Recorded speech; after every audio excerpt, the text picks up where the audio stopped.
KSJE is supported by the Farmington Civic Center, bringing a full slate of entertainment to Farmington and San Juan County. The immersive experience of the Spirit Coalescence, Saturday, January 29th at 7 p.m. The Farmington Civic Center, 200 West Arrington in downtown Farmington. Find out more online at fmtn.org/shows or 505-599-1148.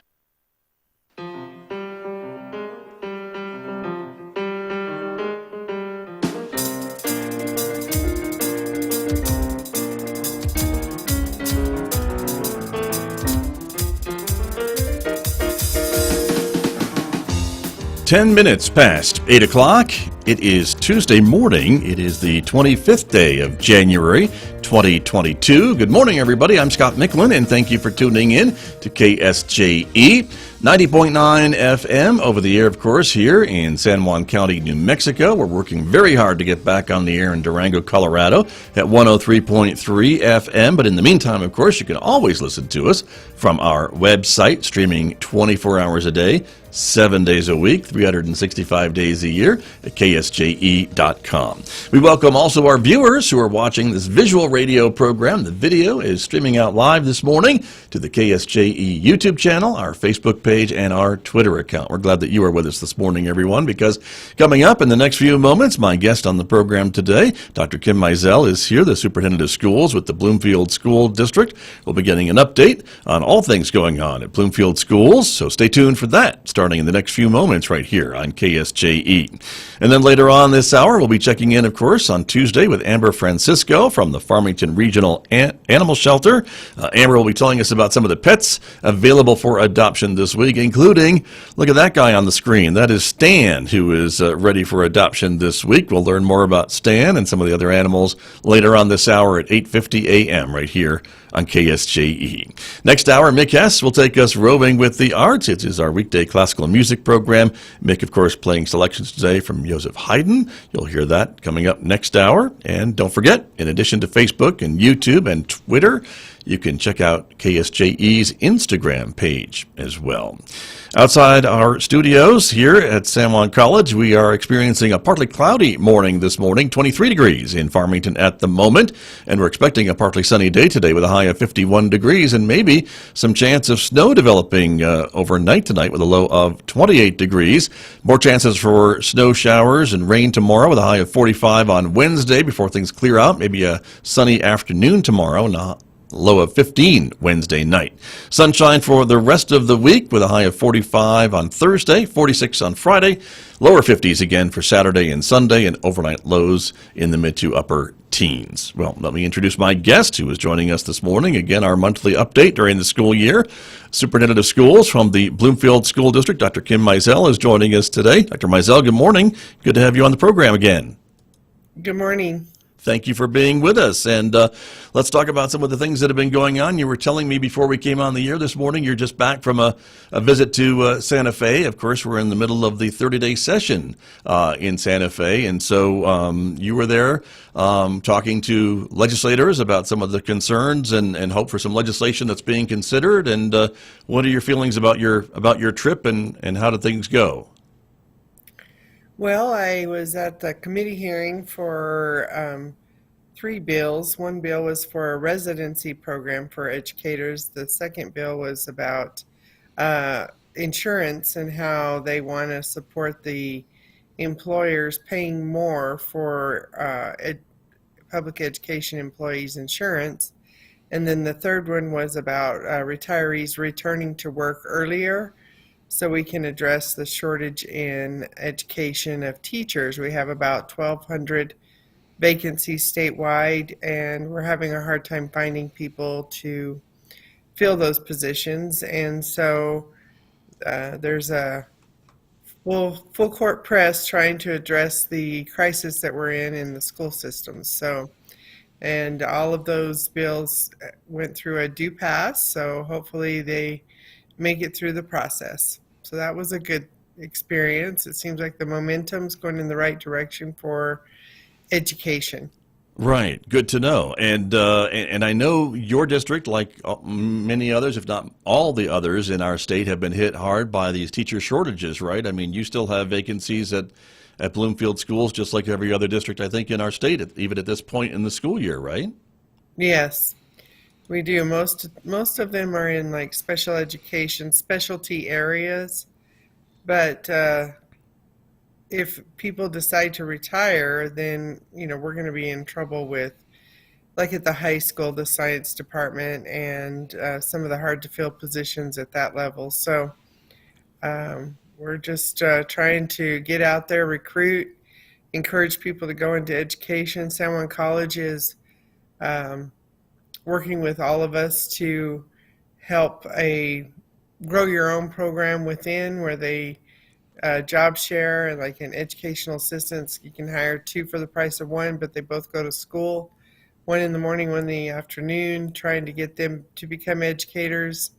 Um, there's a lot of work going towards making it a career choice for a lot of people. The salary increases will also help. First year teachers will go to 50,000, second year 60,000, and not second years, Second level level. Yeah. teachers, and then level 3 will be at 70. So that's good news for educators. And there's even talk that we're hopeful that this will happen, that the base pay will be the starting point, and then they will get 7% on top of that. So that's hopeful.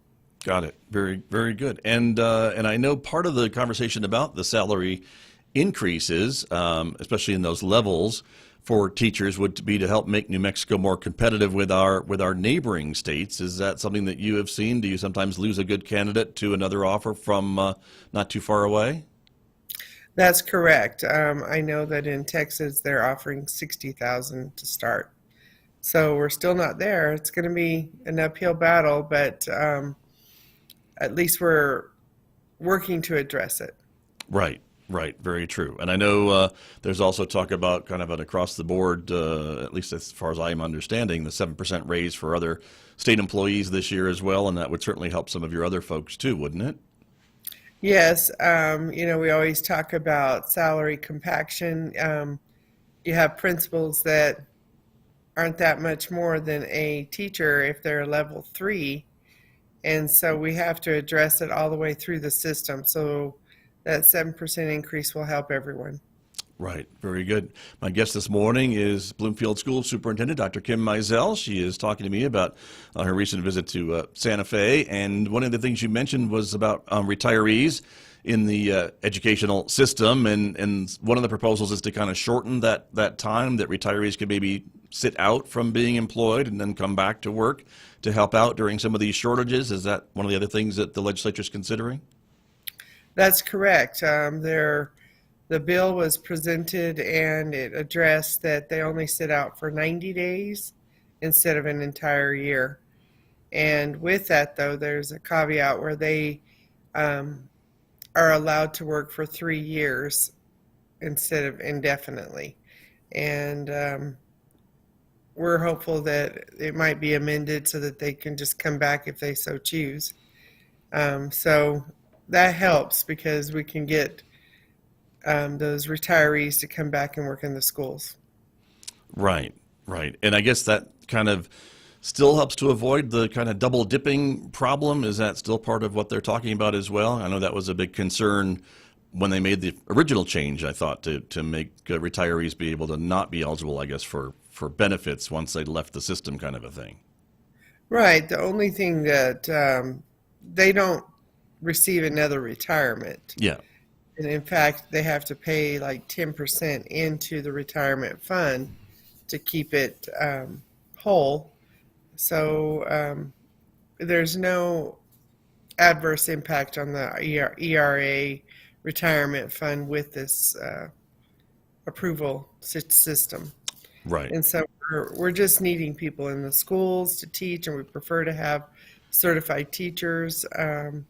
But we're at the point where we even have National Guard people in our schools at this point. I received 3 yesterday who went and substituted in our schools. So we're we're definitely at a crisis level, and I think I know everyone's struggling. I know when I was looking at the need list of substitutes, Albuquerque needed 400.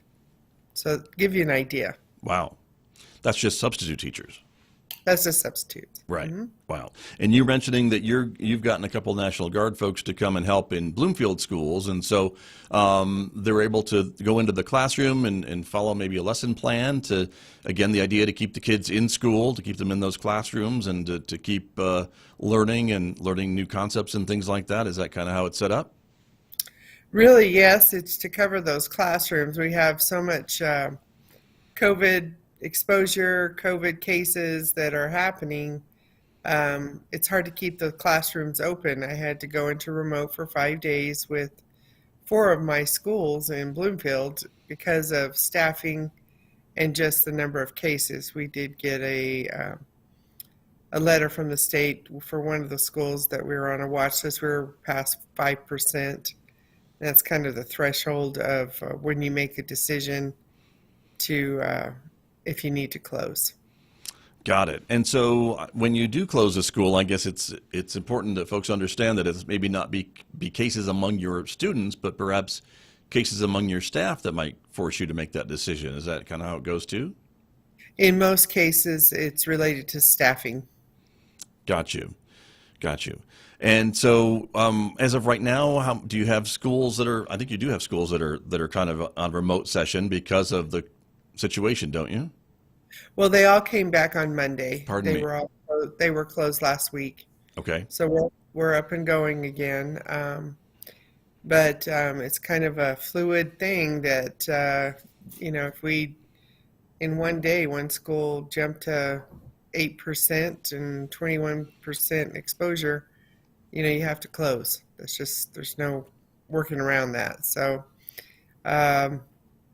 we're trying to give people notice so that they have time to plan for work and things like that, but sometimes it's not always possible. So that's just kind of where we're living every day. Right. Right. And I imagine you hear a lot of frustrations from your parents and guardians in the district who are reacting to those decisions, of course. And you're able to share those through direct messages to parents, or I know on social media I've seen some posts about moving in and out of closure and things along that line and remote learning. But is that how you're able to communicate with parents? Yes, we send out robocalls. We have the social media that we utilize to get the message out, but we also utilize robocalling so that they can plan ahead. It's never easy, so we're doing the best we can under the circumstances. Sure. Well, I guess a reminder maybe to folks to make sure their phone numbers are up to date on that system that you use to make sure they get those calls or email addresses for messages and things like that then, right? That's really important. Yeah. Because that's the main way that we're communicating out of each school.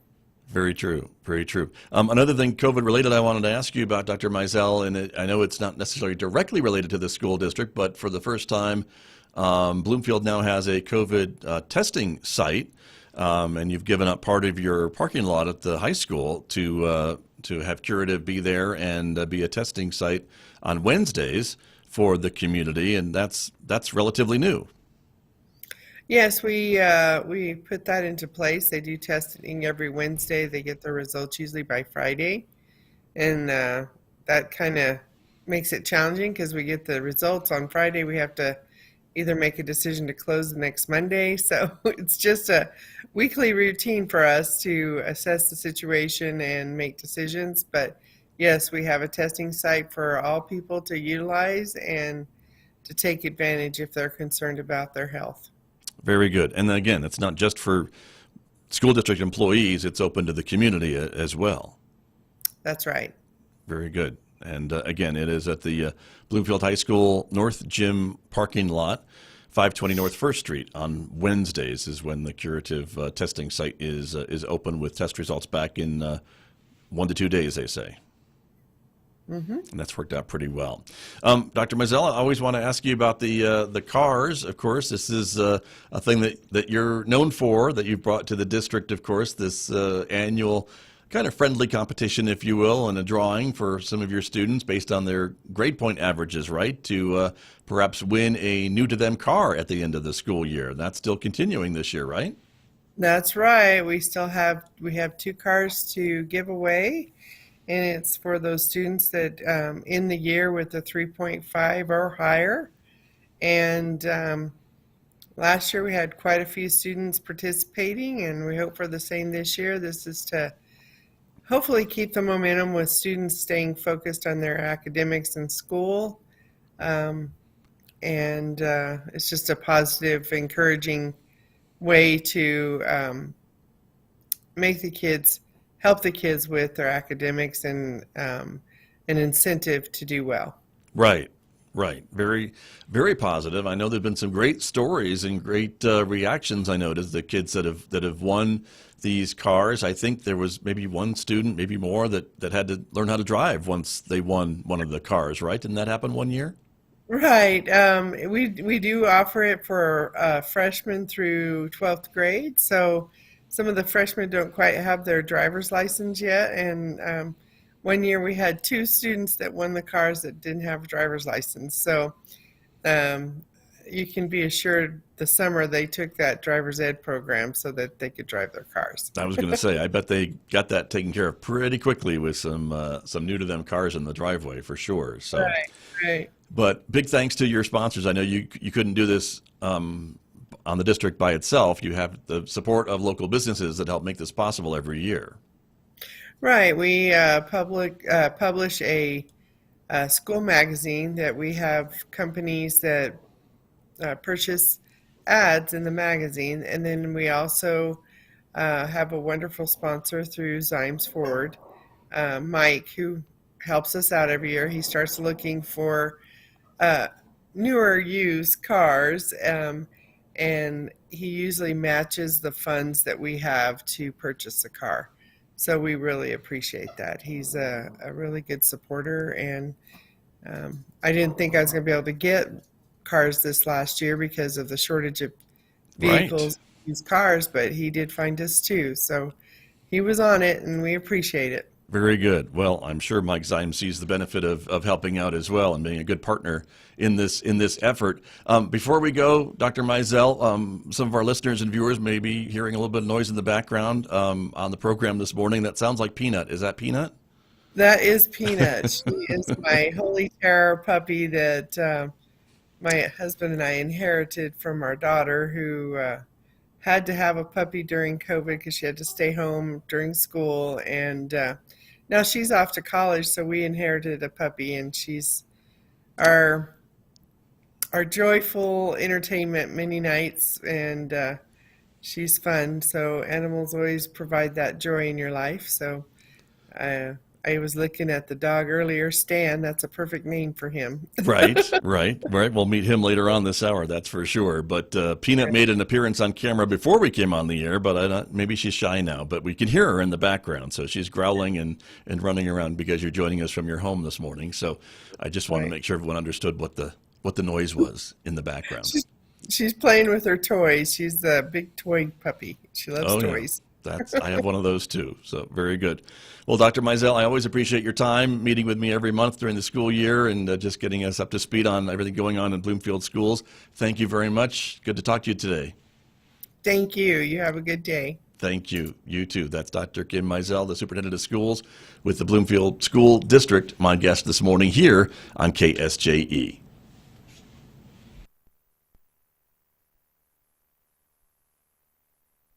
KSJE and San Juan College present the Student Success Coaching Tip of the Week. All right, again, for week tip number 2 from the Student Achievement Center is time management. We really encourage our students to develop a time management. This can include creating a study plan at the beginning of the semester based on your course syllabus.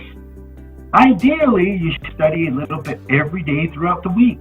Even just 20 minutes can make a huge difference, so you don't wind up cramming and stressing out right before the big exam. Also, don't forget to look at the big picture. Review your syllabus each class and set the due dates on the calendar for exams, tests, and big assignments.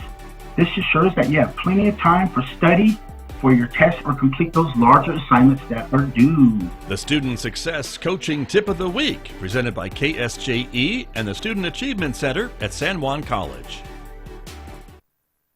COVID-19 cases are high and it's overwhelming our healthcare system. The caregivers at San Juan Regional Medical Center need your help. Our resources are exhausted. We're very limited on what we have the capacity to do because we're being overwhelmed with the number of individuals that are requiring ICU care at this point. So what can you do to help? Most importantly, ignore the rhetoric and get vaccinated. Continue hand washing, continue to wear your mask and social distance. Help us so we can help you. When facing an eviction, having access to legal counsel can be the deciding factor.